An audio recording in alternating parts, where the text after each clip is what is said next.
Guys, we want to share with you today a message from the Universal Source, and the last couple of weeks we've been working really closely with them, and they've been bringing us messages through about how they're going to start communicating with us all moving forward. So we've made lots of videos before about how 2020 and beyond is about us really reaching our full potential and really connecting with our soul's purpose. And sometimes in order for us to get into that space, we have to heal some triggers, some traumas and unresolved issues within us. And one of the ways that they're going to start doing that is through seeing the irony in particular situations. Okay, that can be you might sort of find yourself in a situation where you're experiencing something with another person, you see it in them, and you kind of go, oh, the irony of that, I'm kind of experiencing that at the moment, and you see it in the other person. Or you might see some social media posts where people are sharing stuff on social media, venting, having a little bit of a rant where they're ranting about some situation they've encountered, or they're triggered by a particular person, and you might read the post and think, oh wow, I actually see that in the person that's written the post, and the irony of it is quite amazing. So they're going to be using irony to help us grow and recognize things about ourselves that perhaps we need to heal, and all designed to help us reach our full potential.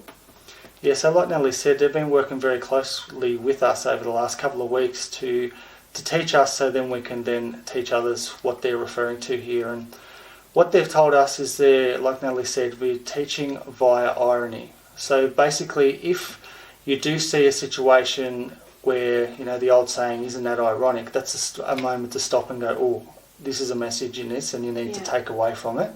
Because many situations in life are a mirror to what's going on in your own life and particular situations. And the reason that they've decided to communicate via irony is it's for us to see it externally and then make the changes internally. So basically, if we see an ironic event, we look at it, see what the situation is, then come back to ourselves and go, okay, well, the next time I post, I'm going to make sure I don't post something that I'm actually doing, and make sure I don't have that trigger on board. So very important message that they want to get out there, because like Natalie said, you forever see posts on Facebook with, I'm sure all of us out there at times have seen, whether it's a friend or family member or whatever it may be, put a post up about acting a particular way or doing a particular thing, and you think to yourself, oh well, that's ironic because you do that all the time.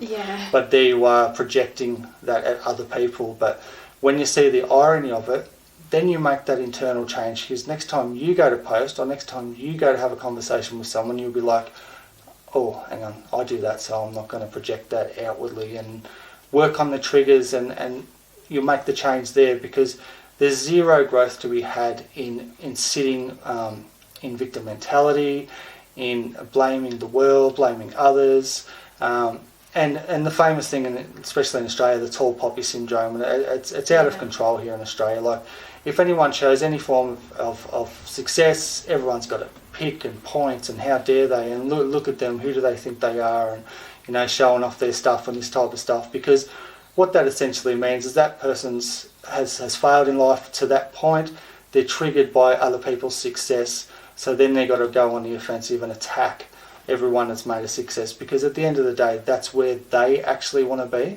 So when you see the irony in that, you'll be like, oh, they're only saying that because that's where they want to be. And then you make that internal change, and that's in that moment you realise that's where growth occurs. Absolutely. And so sometimes people are really unaware that that's kind of what's going on, and that's why this message needed to come through, because moving into this new paradigm, it's really sort of understanding that every situation that you encounter is there for your growth, and seeing the irony in situations, and realizing that sometimes people can be a reflection of what's going on within you. So what you see in others sometimes is sometimes an aspect of you in there, to different varying degrees, but often what you do see in others, like if you see beauty in others, that beauty will be within you, so.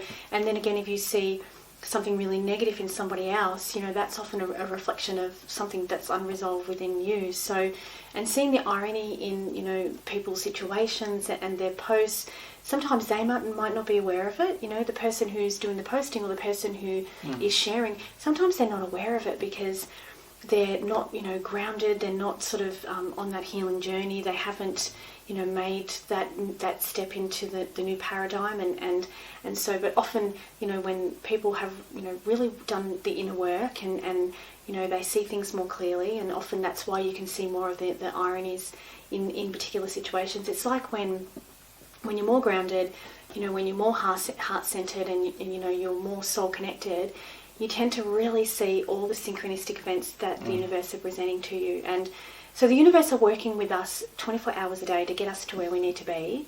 And, so these synchronistic events, these ironies, these communicating through, messages via other people or messages through numbers or messages through your dreams, is a way of the universe really trying to give you that gentle nudge so that you can, if there's any healing work that you need to do, like Glenn was saying before, often, when you see the ironies in particular situations and you do become awake to that and you become conscious of that, it's your job to then have that personal responsibility to look within and do that inner work. Yeah, so basically moving forward, if you see something and you say to yourself, oh, isn't that ironic?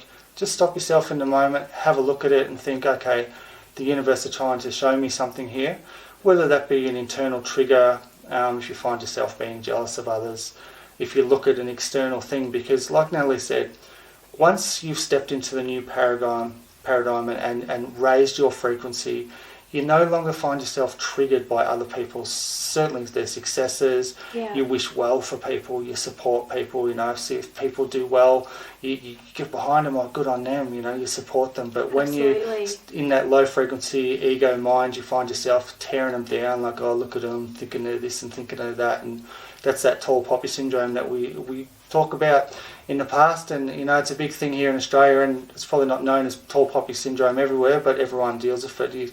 Someone starts making a success, instead of people being a higher frequency and saying, oh, good on them, they've probably worked really hard to get there. It's a low frequency response, like, oh, look at them trying to get attention and look at them trying to share, when, some people have worked really hard and gone through some major stuff and done some really hard work, and when they get that success, they want to show people, because it's like, look what I've achieved, like, look where I came from, and look at us now. And Natalie and I have spoken about this, like, we don't like to brag about our financial successes a great deal, but when we do, it's not for ego and it's not for bragging rights. It's like, look how much work we've been through, severe traumas, the both of us, and when we show something, it's us showing that, look, we've got here, you can do it too. Like, it's this type of inspiration rather than we're better than you, this type of stuff. And when you find yourself looking at someone that's doing that from a successful side, that's your internal trigger that you need to work on, because you haven't made that success within your own life, and then you're projecting onto them, and that's where the growth stops. And just have a look at it deeper from there. Yeah, absolutely. And when I see successful people, I think, I wonder how hard they've worked. I wonder how many times they've failed. I wonder how many times they had to dig deep within themselves to find the strength to keep going on, because with successful people, they have to work hard, and there will be lots of challenges that come along with it. And so with social media, it's such a funny platform, because some people overshare, some people choose to only share bits and pieces of their life. And as long as you've got the right motive, your motive is number one, because sometimes there are people out there that do share too much, but their motive is, what's their motive? Are they doing it for attention? Are they doing it for victim mentality? Are they doing it, to get likes and shares? So, and that's a whole other video, because it has gone on a whole other tangent there. But, because Glenn was just touching on that whole tall poppy syndrome, and that is something that is, really quite big in our country, So, and it's a shame, but it does happen. But that happens because of their own triggers and their own insecurities. And let that, if you are triggered by someone, let that be your drive. Let that be your momentum. Let that be your thing that makes you look within to go, why do I feel so triggered by them? Are you triggered by particular people because you want that success, and then you use that to take the action that you need to take in your life. But moving forward, you know, the universe is really going to be showing you what you need to, you know, make the change, what you need to have a look at within yourself to heal so that you can reach your full potential and really step into that new frequency that we all have available to us. And it's going to show up as those ironies and the synchronicities and, you know, lots of messages and soul downloads. So this is a really exciting time. The energy feels like it's amazing. And if you really tap into the energy that's around at the moment, you know, because there's two ways that you can experience this energy at the moment. One could be, you know, you really tap into the creative energy and, you know, use it to, you know, create, or you could slip into the opposite side of that and, you know, go into, you know, worrying and, you know, being pessimistic and slipping into victim mentality. So if you feel that you're going into that space, do something creative and tap into your creative abilities, and that will bring you into a nice, more pleasant state. So hope that the video's helped you guys in some way, and if you've got any questions, let us know and we'll get back to you after the video. Thanks, guys.